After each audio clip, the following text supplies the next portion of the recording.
എന്ന് നമുക്ക് ദൈവസന്നിധിയിൽ പ്രാർത്ഥിക്കാം. Let's continue to pray for the God's glory to cover each one of us. നമ്മൾ വായിച്ചു കേട്ട സങ്കീർത്തനം 84-ാമത്തെ സങ്കീർത്തനമാണ്. We read from Psalms 84. 84-ാം സങ്കീർത്തനം കഴിഞ്ഞ ആഴ്ച പറഞ്ഞതുപോലെ ദൈവസാന്നിധ്യത്തിനകത്ത് നിലനിൽക്കുന്ന ഒരു സങ്കീർത്തനത്തെ കുറിച്ചുള്ള വർണ്ണനയാണ്. So it's an explanation of God's grace and how we are under the divine protection of our God. അതിന്റെ 4-ാം വാക്യം പറയുന്നുണ്ടോ, നിന്റെ ആലയത്തിൽ ആർ വസിക്കും. The 4th verse says, who will dwell in your tabernacle? Our ഭാഗ്യമുള്ളവർ. They are blessed. അടുത്ത പദം പറയുന്നത്, ഇങ്ങനെയുള്ള ഉള്ളവരുടെ മനസ്സിൽ സിയോനിലേക്കുള്ള പെരുവഴികളുണ്ട്. Whose heart is set on the pilgrimage, there is a way for the Zion. 4-ഉം 5-ഉം വാക്യങ്ങൾ തമ്മിൽ 6-ഉം വാക്യങ്ങൾ തമ്മിലുള്ള ഒരു വ്യത്യാസം നിങ്ങൾ ശ്രദ്ധിച്ചോ? Did you see the difference between the verses 4 to 6? ഒന്നാമത്തെ 4-ാം വാക്യം പറയുന്നത് ആലയത്തിൽ വസിക്കുന്നവനെ കുറിച്ചാണ്. First verse is about the person who dwells in the house of the Lord. ആലയത്തിൽ വസിക്കുന്നവന്റെ ഇമ്പോർട്ടന്റ് എന്താണ്? What is the importance of the person who dwells in the house of the Lord? വാക്യം പറയുന്നുണ്ട്, അവൻ ആരാണ്? അവൻ ഭാഗ്യവാനാണ്. And he is called as blessed who dwells in the house. ആ വാക്യം നിങ്ങൾ ശ്രദ്ധിച്ചോ? ആലയത്തിൽ വസിക്കുന്നവർ ഭാഗ്യവാന്മാരാണ്. Those who dwell in the house of the Lord are called as blessed. അത് പഴയ നിയമം അനുസരിച്ച് എല്ലാ സമയം ആലയത്തിൽ വസിക്കുക എന്നുള്ളതാണ്. So according to the Old Testament, it's continuously dwelling in the house of the Lord. പുതിയ നിയമത്തിലേക്ക് വരുമ്പോൾ ആ ആലയം നമ്മളാ. ഇതിനു മുമ്പ് ഞാൻ പറഞ്ഞിട്ടുണ്ട്, നമ്മളാ മന്ദിരം, നമ്മളാ ആലയം. അപ്പൊ ആ ദൈവം വസിക്കുന്നത് നമ്മുടെ ഹൃദയങ്ങളിലാണ്. So in the New Testament, the house of the Lord is ourselves and God dwells in us. അപ്പൊ നോക്കിക്കേ, ആ ആലയം പുതിയ നിയമത്തിലേക്ക് വന്നപ്പോൾ നമ്മളായി. അപ്പൊ ആ ആലയം അകത്ത് വസിക്കുന്നത് എന്ന് വെച്ചാൽ അകത്ത് യേശു ഉള്ളവർ എന്താ വന്ന് ഇവിടെ എഴുതിയിരിക്കുന്നേ? ഭാഗ്യമുള്ളവരെ. So according to the New Testament, we became the temple of the Lord, our dwelling place of the Lord. So what we are called blessed in the house of the Lord. അടുത്ത പദം പറയുന്നുണ്ട്, അവർ എന്ത് ചെയ്തുകൊണ്ടിരിക്കും? അപ്പൊ അകത്ത് ആലയമുള്ളവർ എന്താ ചെയ്തുകൊണ്ടിരിക്കുന്നേ? അവർ നിത്യം സ്തുതിച്ചുകൊണ്ടിരിക്കും. So those who have got that house of the Lord inside themselves, they ever praises the Lord. അപ്പൊ നിങ്ങൾ ആ വാക്യം ഒന്ന് നോക്കിക്കേ, നിത്യ സ്തുതിക്കാൻ ആർക്കെങ്കിലും പറ്റുമോ? Is it possible to ever praise the Lord? നമുക്ക് ഒരുപക്ഷെ ജീവിതത്തിന്റെ വലിയ ഉയർച്ചകളൊക്കെ വരുമ്പോൾ നമുക്ക് സ്തുതിക്കാൻ പറ്റും, കർത്താവേ നന്ദി എന്ന്. So we give thanks to the Lord when great blessings approach us. പക്ഷേ എത്ര പേർക്ക് ജീവിതത്തിന്റെ പ്രതിസന്ധി ഘട്ടങ്ങളിൽ അപ്പായെ ഈ പ്രതിസന്ധിക്കകത്തൂടെ എന്നെ വിട്ടതിന് നന്ദി എന്ന് പറയുന്നത് ആ സ്തുതി എന്ന് പറയുന്നത് എത്ര പേർക്ക് സാധിക്കും? ഇവിടെ കർത്താവിന്റെ വചനം പറയുന്നത് കണ്ടോ, നമ്മുടെ അകത്ത് ആലയം ഉണ്ടെങ്കിൽ സ്തുതിക്കാൻ പറ്റും. So how many of you can still praise the Lord when you're going through many problems, but the God's word says those God's temple dwells in them, they ever praise the Lord. ഞാൻ യൂട്യൂബിന്റെ അകത്ത് share ചെയ്ത ഒരു വചനം ഇതിനു മുമ്പ് ഞാൻ share ചെയ്തിട്ടുള്ളതാ. അതിനകത്ത് പറഞ്ഞിട്ടുള്ളത് പഴയ നിയമത്തിൽ പറയുന്ന ഒരു പദം വിവിധങ്ങളായ കാലങ്ങളെ കുറിച്ച് പഴയ നിയമം വർണ്ണിക്കുക. So Old Testament describes about the different ages of the world. ആ കാലങ്ങളിലൂടെ ഒക്കെ കടന്നു പോകുമ്പോൾ വചനം പറയുന്നു, ഈ കാലങ്ങളൊക്കെ അറിയുന്ന ഒരു ദൈവമുണ്ട്. The word of God says that when we are going through different ages, God knows all those ages. നിങ്ങൾ ഈ വാക്യത്തിന്റെ ആഴം നിങ്ങൾ ശ്രദ്ധിച്ചോ? അകത്ത് ആലയമാണെങ്കിൽ സ്തുതി പുറത്തോട്ട് വരും. So do you understand the depth of this word? If the house of the Lord is within us, the praises will come out. ചില ആളുകൾക്ക് എന്തുകൊണ്ടാണ് സ്തുതിക്കാൻ കഴിയാത്തത്? Do you know some people are not able to worship the Lord? ആലയമില്ല, അകത്ത് ക്രിസ്തുവില്ല. Because they don't have Christ or the house of the Lord inside. അകത്ത് ക്രിസ്തുവുള്ള ഒരു ദൈവം ഏത് പ്രതിസന്ധി ഘട്ടത്തിലും പറയാൻ കഴിയും, യേശുവേ നന്ദി, ഈ പ്രതിസന്ധിക്കകത്തോട് ഞാൻ പുറത്തു വരും. So those who have Christ in their heart, they can ever praise the Lord, saying thankful hearts. 5-ാം വാക്യം നിങ്ങൾ ശ്രദ്ധിച്ചോ? Did you see the 5th verse? ബലം നിന്നിൽ ഉള്ള മനുഷ്യൻ ഭാഗ്യവാൻ. Blessed are those whose strength is in you. ഇങ്ങനെയുള്ളവരുടെ ഉള്ളിൽ സിയോനിലേക്കുള്ള പെരുവഴികളുണ്ട്. So those who have set their hearts on pilgrimage, they have got ways of Zion. ആലയമുള്ളിൽ വസിക്കുന്നു, The house of the Lord inside us. അവർ നിത്യം സ്തുതിച്ചുകൊണ്ടിരിക്കുന്നു, They ever praises the Lord. Our ഭാഗ്യവാന്മാരാണ്. They are called blessed. അങ്ങനെയുള്ളവരെ നോക്കി പറയുകയാണ്, And we are seeing those people and telling, അവരുടെ ഉള്ളിൽ ബലമുണ്ട്. inside those people the strength is in them. അപ്പൊ ഇത് തമ്മിലുള്ള ഒരു ബന്ധം നിങ്ങൾക്ക് മനസ്സിലായോ? Did you see the connection between the two? സ്തുതിക്കുന്നവന്റെ ഉള്ളിൽ, ആലയം ഉള്ളിലുള്ളവന്റെ ഉള്ളിൽ ബലം വ്യാപരിച്ചുകൊണ്ടിരിക്കും. Those who have got house of the Lord and those who ever praises the Lord, they have set their heart in the Zion. അവനെ കുറിച്ച് പറയാം, അവന് സിയോനിലേക്കുള്ള പെരുവഴികൾ. They've got ways, a great ways of Zion inside them. ഒരു ദൂത് ഞാൻ പറയട്ടെ. I want to say a prophecy. നമ്മൾ ആലയം ഉള്ളിൽ വസിച്ചുകൊണ്ട്, കർത്താവ് ഉള്ളിൽ വസിച്ചുകൊണ്ട് നമ്മുടെ ഏത് പ്രതിസന്ധിക്കകത്തും നമ്മൾ കർത്താവിനെ സ്തുതിക്കുന്നവരാണെങ്കിൽ, if we are ever praising the Lord, keeping the house of the Lord inside ourselves, ആത്മാവ് നിങ്ങളോട് ഒരു പ്രവചന ശബ്ദം പോലെ the പറയുകയാണ്. Spirit of the Lord wants to prophesy you to today. ഇങ്ങനെയുള്ളവന്റെ ഉള്ളിൽ നിന്ന് ബലം പുറത്തു വന്നുകൊണ്ടിരിക്കും. Inside from their heart, the strength will keep flowing out. ഇന്ന് പകലിനെ അധൈര്യപ്പെടുത്തുന്ന, അശക്തികളെ തകർക്കുന്ന ഒരു ദൈവിക ബലം ചിലരുടെ ഉള്ളിൽ പരിശുദ്ധാത്മാവ് കൈമാറുകയാണ്. Holy Spirit is handing you over the strength that is dwelling in you, which is and giving you more strength to give you through the problems. വിശ്വസിക്കുന്നവർ ആമേൻ പറഞ്ഞാട്ടെ. Those who believe this promise can say amen. നമ്മുടെ ഉള്ളിൽ നിന്ന് ബലം വന്നുകൊണ്ടേയിരിക്കും. The strength will keep flowing out of us. ഈ രണ്ട് വാക്യം വായിച്ചപ്പോൾ നമുക്ക് സന്തോഷം തോന്നി. We felt happy when we read these verses. പക്ഷേ മൂന്നാം വാക്യം വായിക്കുമ്പോൾ ഇവിടെ എഴുത്തുകാരനായ സങ്കീർത്തനക്കാരന് തെറ്റുപറ്റിയോ? Did the psalmist had a mistake when he wrote the third verse? കോരഹൂത്തന്മാരുടെയായി സങ്കീർത്തനം. This is the psalm of the sons of Korah. രണ്ട് വാക്യം നല്ലതായിരുന്നു. The two verses were very good. നമ്മുടെ ഉള്ളിൽ ദൈവം വസിക്കുന്നു. The God dwells in നമ്മുടെ us. ഉള്ളിൽ നിന്ന് വലിയ ഒഴുക്കുണ്ട്. There's a great flow of water from us. ഇതെല്ലാം പറഞ്ഞേച്ചിട്ട് After all this saying, ആറാം വാക്യം എത്തിയപ്പോൾ സങ്കീർത്തനക്കാരൻ പറയുന്നത് നിങ്ങൾ ശ്രദ്ധിച്ചോ? when we reached the sixth verse, the psalmist started saying, ആറാം വാക്യം പറയാ, കണ്ണുനീർ താഴ്വരയിൽ കൂടി കടക്കുമ്പോൾ അവൻ അതിനെ ജലാശയമാക്കും. as they passed the valley of tears, they make it a place of spring. കിടക്കാൻ സാധ്യതയുണ്ടെന്നല്ല അവിടെ എഴുതിയിരിക്കുന്നേ. It doesn't say there's a possibility you can pass through the valley of tears. കണ്ണുനീർ താഴ്വരയിൽ കൂടെ ചിലപ്പോൾ നീ പോകുമെന്നല്ല ഇവിടെ കോരഹൂത്തന്മാർ എഴുതിയിരിക്കുന്നേ. Sons of Korah is not writing that at chances you might go through the valley of tears. മനസ്സിലായവർ ആമേൻ പറഞ്ഞാട്ടെ. Those who understood the promise, please say amen. 4-5 വാക്യങ്ങൾ നമ്മളെ ബലപ്പെടുത്തിയിട്ട് ആറാം വാക്യത്തിൽ പറയുക, നീ കണ്ണുനീർ താഴ്വരയിൽ കൂടി കടക്കേണ്ടി വന്നാ. 4th and 5th verse strengthen us, but the 6th verse says, if you have to travel through the valley of tears. അപ്പൊ കർത്താവ് പറഞ്ഞില്ല പ്രതികൂലമില്ലാത്തൊരു ജീവിതം നമുക്കുണ്ടാവും. God didn't say that we won't have any troubles or problems in our life. എല്ലാ കാലത്തും ഒരു പ്രശ്നവും ഇല്ലാത്ത ജീവിതം നമുക്ക് ലഭിക്കുമെന്ന് കർത്താവ് നമ്മളോട് പറഞ്ഞില്ല. God never said that we never have any problems in our life. നിന്റെ ഉള്ളിൽ ആലയമുണ്ട്, സത്യമാണ്. It is a truth that is the house of God dwells in you. നിന്റെ വായിൽ സ്തുതിയുണ്ട്, സത്യമാണ്. It's a great truth that നിന്റെ ഉള്ളിൽ സത്യമുണ്ട്, അത് ശരിയാണ്. there's a truthful heart inside you. It's a great truth. നീ നിത്യം ദൈവത്തെ സ്തുതിച്ചുകൊണ്ടിരിക്കുന്നുണ്ട്. ദൈവം പറഞ്ഞില്ല അത് കുറഞ്ഞെന്ന് നിന്നെ നോക്കി. God didn't say that it is less that you ever praising the Lord.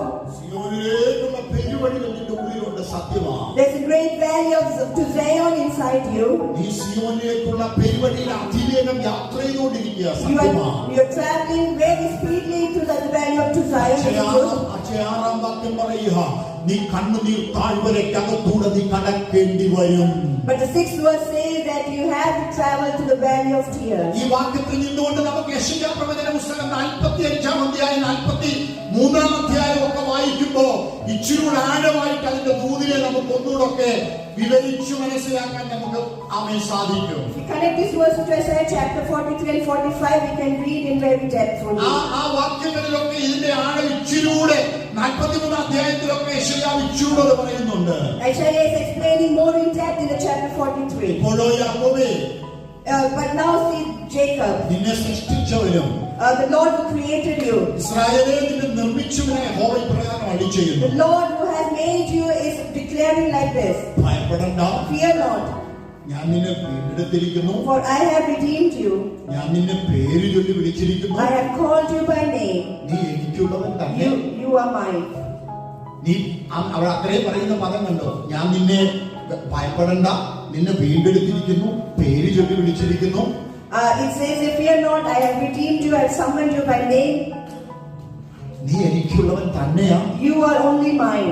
അടുത്ത പദം പറയുന്നത് കേട്ടോ, നീ വെള്ളത്തിൽ കൂടി കിടക്കുമ്പോൾ, when you pass through the waters, നീ നദികളിൽ കൂടി കടക്കുമ്പോൾ, when you pass through the rivers, നീ തീയിൽ കൂടി നടന്നാൽ, when you walk through the fire, നീ ജ്വാലയ്ക്കകത്തൂടെ പോയാൽ, when you walk through the flames. നോക്കിക്കേ, ആദ്യത്തെ വെള്ളം നമുക്ക് സഹിക്കാം. We can still experience the waters. നമ്മളെല്ലാം മനുഷ്യരാ, ആദ്യത്തെ വെള്ളം നമുക്ക് സഹിക്കാം. We are all humans, we can still go through the waters. രണ്ടാമത് പറയുന്ന നദികൾ നമുക്ക് സഹിക്കാം. Second thing is rivers, we can still go through that. പക്ഷേ മൂന്നാമത് വരുമ്പോ ഇച്ചിരൂടെ അത് കട്ടി കൂടുകയാണ്.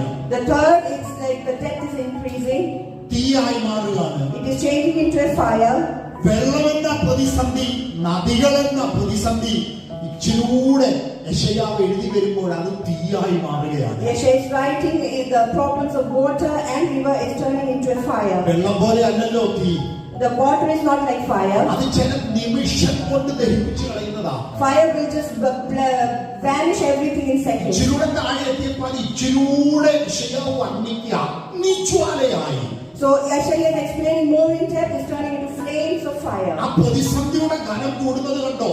തീ അഗ്നിജ്വാലയായി മാറി. The depth is increasing, the fire is turning into blazing fires. തീക്കകത്തുനിന്ന് അഗ്നിജ്വാലയിലേക്ക് ഒരു ഷിഫ്റ്റ് നടന്നു. The shifting is happening between the fire into a blazing flames of fire. പ്രതിസന്ധിയുടെ ചൂട് അതികഠിനമായി വർദ്ധിച്ചു. The problems is increasing and increasing. ജീവിതയാത്രയിൽ ഇങ്ങനെയൊക്കെ യാത്ര ചെയ്യുന്ന മനുഷ്യരില്ലേ? There are humans who can travel through these experiences. എല്ലാവരും പറയുന്നുണ്ട് കർത്താവേ UK തണുപ്പായിരുന്നു നല്ലത്.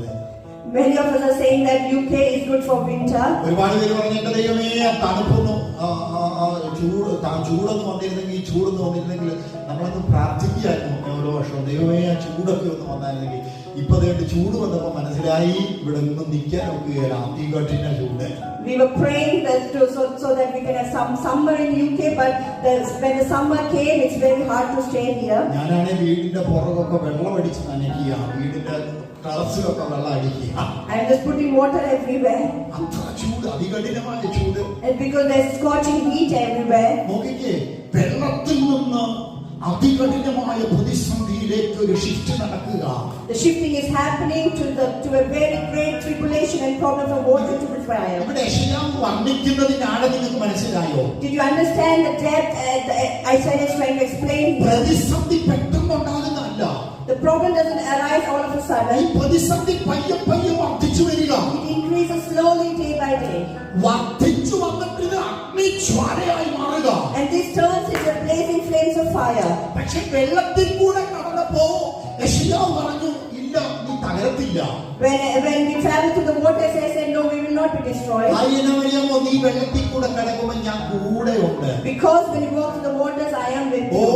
നമ്മൾ ചിന്തിച്ചു സ്തോത്രം കർത്താവേ, ഞാൻ ഈ വെള്ളത്തിലൂടെ പോയപ്പോൾ ഞാൻ ഒറ്റയ്ക്കല്ലായിരുന്നല്ലോ, യേശുപ്പ എന്റെ കൂടെ ഉണ്ടായിരുന്നല്ലോ, നന്ദിയപ്പാ.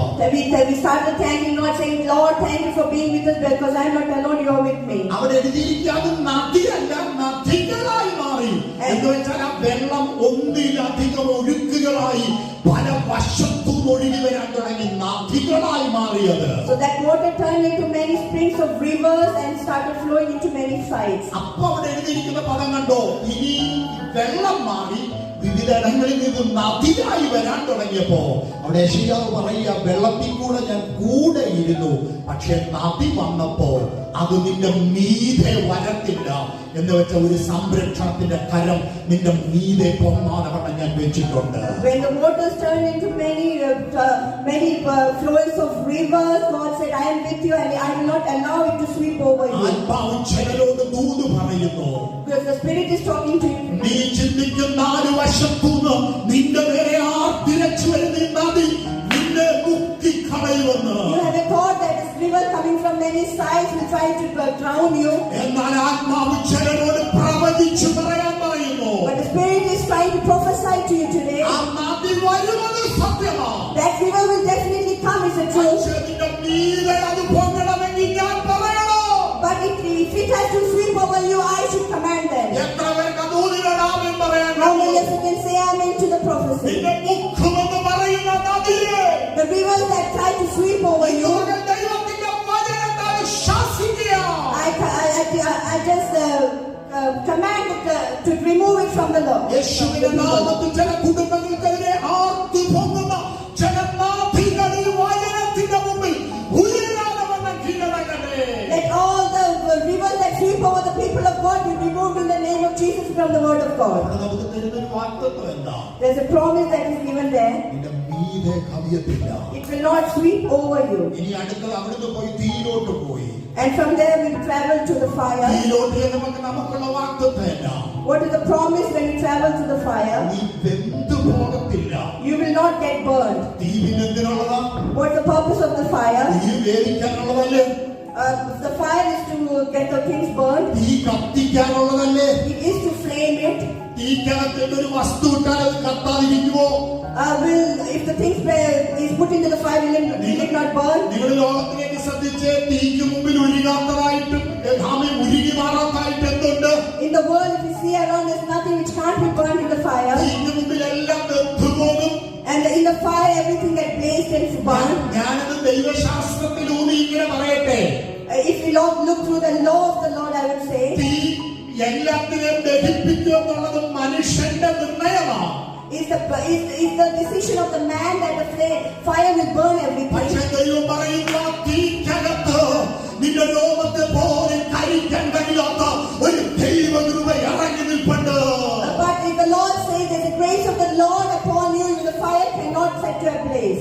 അഗ്നിജ്വാലയ്ക്കകത്തേക്ക് തീക്കകത്തേക്ക് 3 അഭിഷേകന്മാരെ പിടിച്ചിടുന്ന ഒരു സന്ദർഭം. When the 3 men of God were put into the fire, അവർ നോക്കി നിൽക്കുമ്പോ, when they look at each other, രാജാവ് നോക്കി നിൽക്കുമ്പോ, the king is looking at them, ആയിരക്കണക്കിന് ആളുകൾ നോക്കി നിൽക്കുമ്പോ, thousands of people are just standing as our spectators. ചിന്തിച്ചു ഈ 3 യഹൂദബാലന്മാർ ഇപ്പൊ കത്തി നശിക്കും. They thought that these 3 Jewish men will turn ablaze in the പക്ഷേ fire. നോക്കിക്കേ, അഗ്നിജ്വാലയ്ക്കകത്തേക്ക് 4ാമനായി ഒരുവനിറങ്ങി, സർവശക്തനായ കർത്താവ്. But into that great blazing fire, the 4th man came down in the form of God. അവർ നോക്കുമ്പോ തീക്ക് ഒരു കുഴപ്പമില്ല.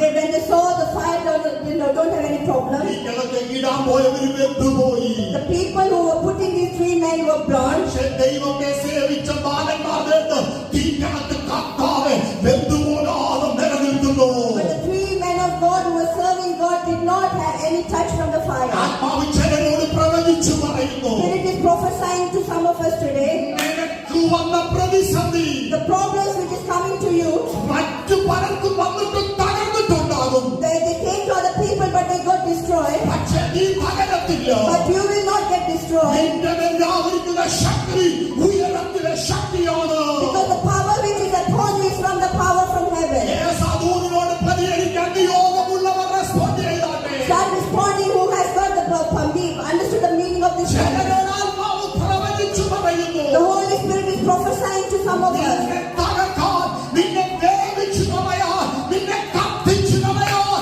നിനക്കെതിരെ അഴിച്ചു വിടുന്ന ആ ദുരാത്മമണ്ഡലം ഇന്നുമുതൽ ദൈവാത്മാവ് നിന്നെ പൊന്നുപോലെ പുറത്തു കൊണ്ടുവരുന്ന ഒരു അഭിഷേകമാക്കി മാറ്റാൻ പോകുകയാണ്. But God, His Holy Spirit is trying to turn into an anointing and taking you out of the blazing fire that the Satan is trying to set you off. എന്ന് പറയുമ്പോൾ ദൈവശക്തി വ്യാപരിക്കുകയാണ്. When I'm telling this, God's power is wandering here. കുടുംബങ്ങളെ തകർത്ത് കളയാൻ പിശാച് കെട്ടിയ ചില കെട്ടുകളെ ദൈവാത്മാവിൽ വഞ്ചനം കൊണ്ട് അറുത്തു മാറ്റുകയാണ്. The Satan has tried some bondages for some families, but God's word is trying to banish them away today. അപ്പോസ്തലപ്രവൃത്തി 4-ാം അധ്യായം സൂക്ഷിക്കാൻ നമ്മുടെ പഠനം എടുത്തിരുന്നത്. എന്നാൽ അതിലേക്ക് എന്നെ ദൈവാത്മാവ് കൊണ്ടുപോകാതെ പെട്ടെന്ന് സങ്കീർത്തനത്തിന് ദൈവാത്മാവിനെ ഓർപ്പിച്ചൊരു വചനമാണിത്. അങ്ങനെയാണ് ഈ വചനത്തിന്റെ അകത്തൊരു ഹീലിംഗ് നടക്കുന്നുണ്ട്. So there's a healing in this word, because I was about to discuss from Acts chapter 4, but the Holy Spirit is healing you through this. യേശുവിന്റെ നാമത്തിൽ നിന്നെ ദഹിപ്പിക്കാൻ തക്കവണ്ണം നിനക്ക് വിരോധമായി വന്ന പ്രതികൂലം നീ പറയാ, അവർക്ക് വന്നപ്പോൾ അവര് തകർന്നു, ഇവർക്ക് വന്നപ്പോൾ ഇവര് തകർന്നു. പക്ഷേ യഹൂദബാലന്മാരെ നീ തകരത്തില്ല. നിനക്ക് വേണ്ടി അഗ്നിജ്വാലയിൽ ഇറങ്ങുന്ന 4ാമനായ ദൈവത്തിന്റെ കരമുണ്ട്. വിശ്വസിക്കുന്നവര് സ്തോത്രം ചെയ്യ്. യേശുവിന്റെ നാമത്തെ ആമേൻ പറയേറ്റെടുക്ക്. അവർ തകർന്നതുപോലെ നീ തകരത്തില്ല. പടന്മാർ തകർന്നതുപോലെ നീ തകരത്തില്ല. 4ാമനായി നിനക്ക് വേണ്ടി ഇറങ്ങി വന്ന ദൈവത്തിന്റെ ശക്തി അക്കരങ്ങളെ തട്ടി സ്തോത്രം പറഞ്ഞ് എടുക്കാട്ടെ. യേശു ക്രിസ്തുവിന്റെ അധികാരങ്ങളുടെ നാമത്തിൽ ചില കുടുംബങ്ങളെ ഒരു കണ്ടെത്തുന്ന ആ വചനത്തിന്റെ ശക്തി വ്യാപരിക്കുന്നു. ആ വചനത്തിന്റെ ശക്തി വ്യാപരിക്കുന്നു. ബന്ധുപോകാൻ നീ തകരാൻ നിനക്കെതിരെ ബന്ധിച്ച ബന്ധനം. Yes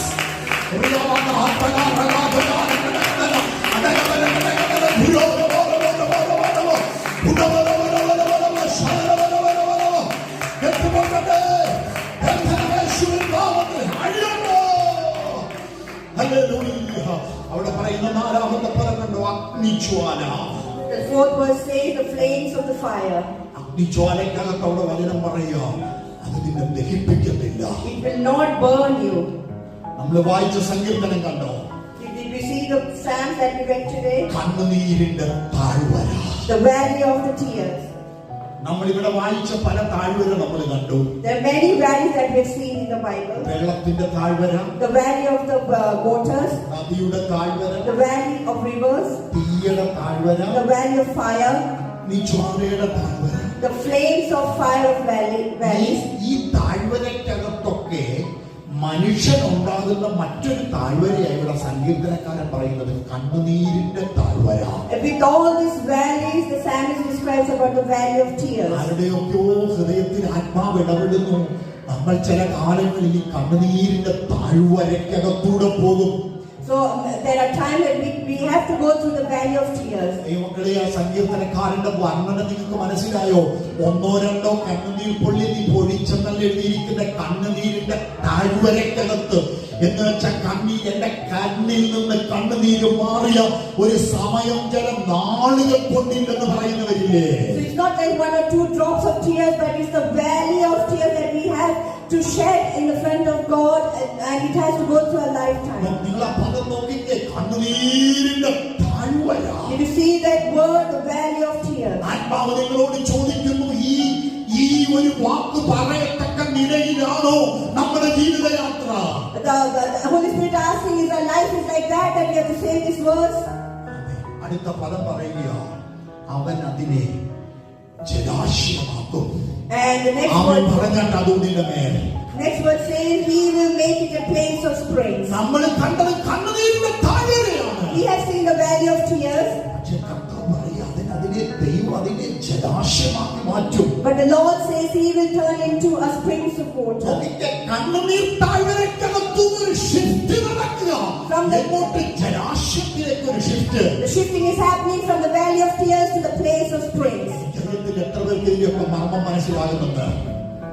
I don't know how many of you can understand the mystery behind it. പരിശുദ്ധാത്മാവ് നിങ്ങളോട് പറയുക, കരയുന്നവൻ എന്നും കണ്ണുനീരല്ല, ആ കണ്ണുനീരിന്റെ അകത്തുനിന്ന് ജലാശയത്തിലേക്ക് ഒരു ഷിഫ്റ്റ് നിന്റെ ജീവിതത്തിൽ ദൈവം ഒരുക്കിയിട്ടുണ്ട്. Holy Spirit is telling that there's not only life you spend in tears, but the God will shift you to the springs of place of springs. ഇങ്ങനെ ചില താഴ്വരകളെ കുറിച്ച് സങ്കീർത്തനക്കാരൻ പറയുന്നുണ്ട്. The psalmist mentions about different valleys. പച്ചയായ പുൽപ്പുറങ്ങളിൽ അവനെ കിടത്തുന്നു.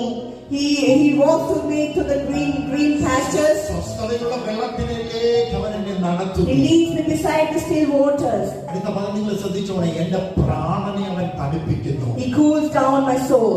തിരുനാമം നിമിത്തം എന്നെ നീതിപാതയിൽ കൂടി നടത്തുന്നു. He walks me through the peaceful path. അപ്പൊ ഈ നദിയുടെ പ്രത്യേകത എന്താണ്? What is the speciality about the river? കണ്ണുനീരിന്റെ അകത്തുനിന്ന് എന്നെ നദിക്കകത്തേക്ക് ദൈവം എന്തിനാ ഷിഫ്റ്റ് ചെയ്തേ? Why God is shifting me from tears to the rivers? കണ്ണുനീരിന്റെ താഴ്വര നിനക്ക് പ്രതിസന്ധി പറഞ്ഞ് കരയാനുള്ളതായിരുന്നു. The valley of tears was the place where we are crying with problems. പക്ഷെ വെള്ളത്തിനരികിലേക്ക്, തണുപ്പിക്കുന്ന വെള്ളത്തിനരികിലേക്ക് അവൻ നിന്നെ നടത്തിയത്. But when we walk through the peaceful waters, the cooling waters, നിന്റെ ഹൃദയത്തിന്റെ അകത്തെ ആ ചൂടിനെ മാറ്റി ദൈവം നിന്നെ തണുപ്പിക്കാനാണ്. and He wants to remove that warmth of the heart so that He can cool you down. ഈ ദൂത് പറയുമ്പോൾ ഏറ്റെടുക്കാൻ നിയോഗമുള്ളവർ പറഞ്ഞാട്ടെ, ഇന്ന് പ്രസന്റിൽ ഞാൻ ഈ കണ്ണുനീർ താഴ്വരെ കൂടെ പോയിക്കൊണ്ടിരിക്കുക. പക്ഷെ ഞാൻ വിശ്വസിക്കുന്നു, ഈ ദൂത് എത്തിക്കഴിയുമ്പോ ഒരു ഷിഫ്റ്റ് എന്റെ ലൈഫിൽ നടക്കുന്നു.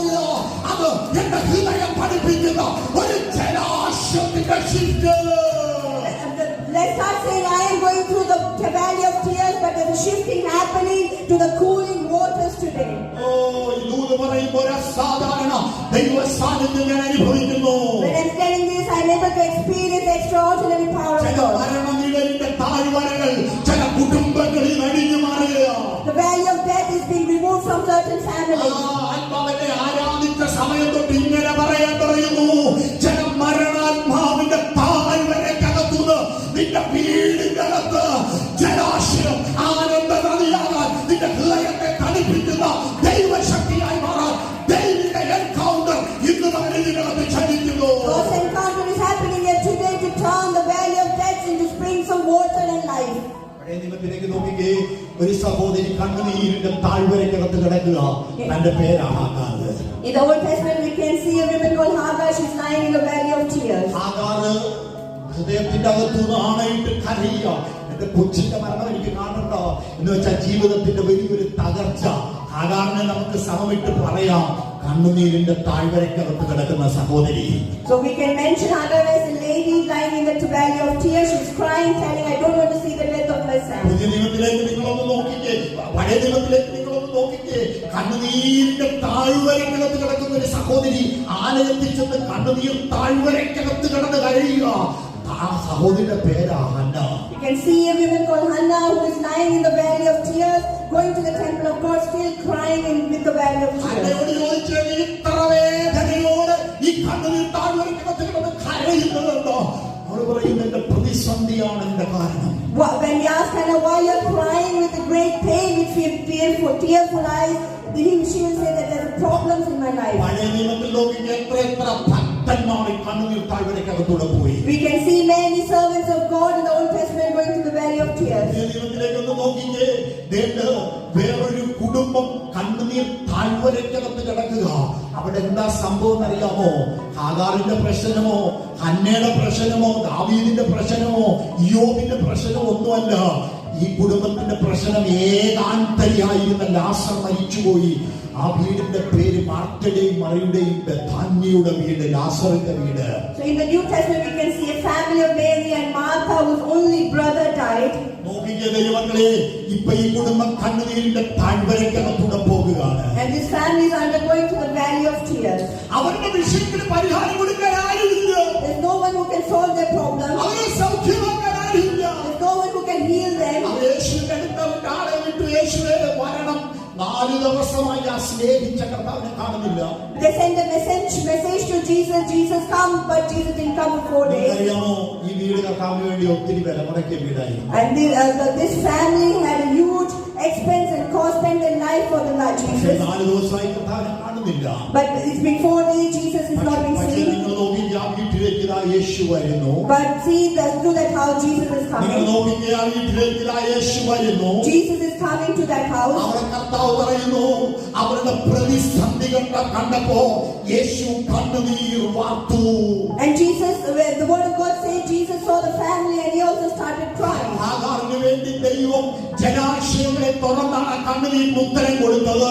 God opened the springs of water for Hagar and he answered their problems. ഹന്നയ്ക്ക് വേണ്ടി താൻ മുതൽ ബേർശേബ വരെ വിശ്വസ്തനായ ഒരു പ്രവാചകനെ എഴുന്നേൽപ്പിച്ചായിരുന്നു ദൈവം കണ്ണുനീരിന് മറുപടി കൊടുത്തത്. God answered the prayer to Hannah by raising up a faithful prophet, a strong prophet from Dan to Beersheba. ചെയ്താ നോക്കൂ, ലാസറിന്റെ വീട്ടിൽ ഏകാന്തരിയായിരുന്ന ലാസറിനെ വീണ്ടും ജീവിപ്പിച്ചുകൊണ്ട് അവരുടെ കണ്ണുനീരിന് ദൈവം മറുപടി കൊടുക്കുകയാണ്. Jesus answering the tears of the family by raising up the only son, only brother Lazarus in that family. ഹാഗാറിന്റെ കണ്ണുനീർ ജലാശയമായി മാറിയെങ്കിൽ, When the tears of Hagar turned into springs of water, പ്രാർത്ഥിച്ച ഹന്നയുടെ കണ്ണുനീർ ജലാശയമായി മാറിയെങ്കിൽ, if the tears of Hannah turned into springs of water, കരഞ്ഞ ഇയ്യോബിന്റെ കണ്ണുനീർ ജലാശയമായി മാറിയെങ്കിൽ, the Job who cried, his tears turned into springs of water, പ്രാർത്ഥിച്ച ദാനിയേലിന്റെ കണ്ണുനീർ താഴ്വര ജലാശയമായി മാറിയെങ്കിൽ, Daniel, the man who prayed, turned his tears into water, കരഞ്ഞ മാർത്തയുടെയും മറിയുടെയും വീട് കരഞ്ഞ കണ്ണുനീർ താഴ്വര ജലാശയമായി മാറിയെങ്കിൽ, if the house of Martha and Mary, their tears turned into springs of water. ഒരു പ്രവചനത്തോടുകൂടെ പറഞ്ഞ് അവസാനിപ്പിക്കുകയാണ്. I want to just say prophesy and want to finish it. പ്രവചന വിഷയത്തിനകത്ത് കരയുന്നതിന്റെ വീട്ടിലേക്ക് യേശുവിന്റെ കരമിറങ്ങി വരുന്നു. വിശ്വസിക്കുക, സ്തോത്രം പറയുക. So today if you're crying with valley of tears, today Jesus' hand is coming upon you. കണ്ണുനീർ താഴ്വരയിൽ കൂടി കടക്കുമ്പോൾ അവൻ അതിനെ ജലാശയമാക്കും. When you pass through the valley of tears, you will turn into springs. മുൻപഴകാൻ അവൻ അതിനെ അനുഗ്രഹപൂർണ്ണമാക്കും. It's not like before, but it will be as blessed as later. അവിടെ സങ്കീർത്തനക്കാരൻ പറയുന്നുണ്ടോ, കണ്ണുനീരൊക്കെ പറഞ്ഞാ തുടങ്ങിയത്, പക്ഷെ ഇപ്പൊ പറയുന്നത് ജലാശയമല്ല, അത് അനുഗ്രഹപൂർണ്ണം.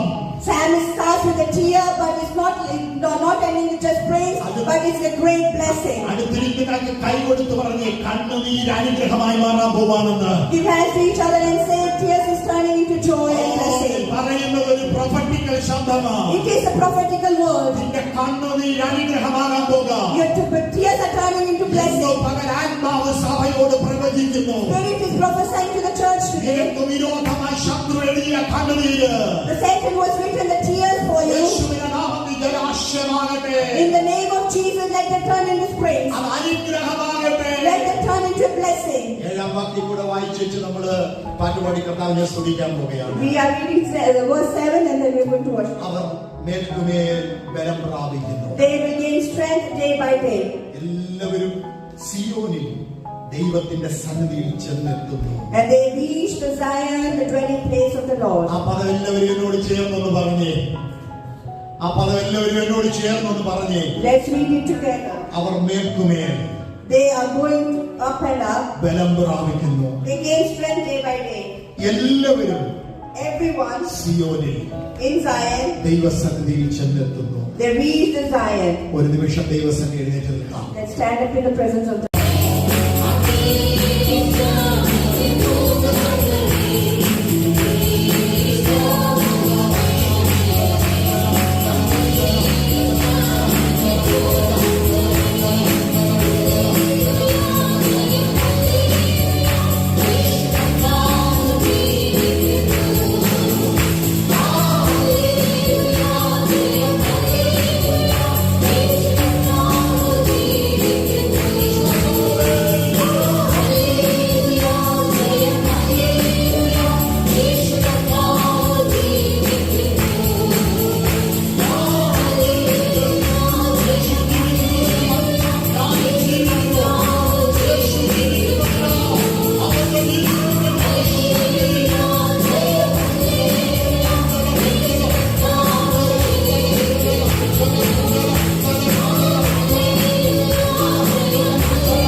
അങ്ങയുടെ സന്നിധിയിൽ ഞങ്ങളെ സമർപ്പിക്കുന്നു.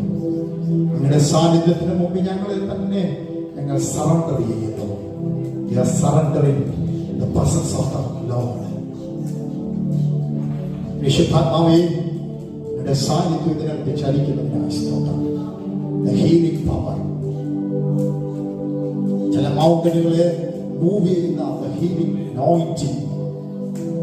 We are receiving that power. കർത്താവ് ജനത്തെ സൗഖ്യമാക്കിയാണ്. കർത്താവ് ജനത്തെ ബലപ്പെടുത്തിയാണ്. അവർ മടങ്ങിപ്പോകുമ്പോൾ ആത്മശക്തിയോടെ മടങ്ങാൻ കർത്താവരെ സഹായിച്ചാട്ടെ. ദൈവഹിതത്തിന് വിരോധമായ ബന്ധനങ്ങളെ ദൈവാത്മാവ് ഉടച്ചതിന് നന്ദി. മഹത്വം അങ്ങേക്ക് യേശുവിൻ നാമത്തിൽ തന്നെ.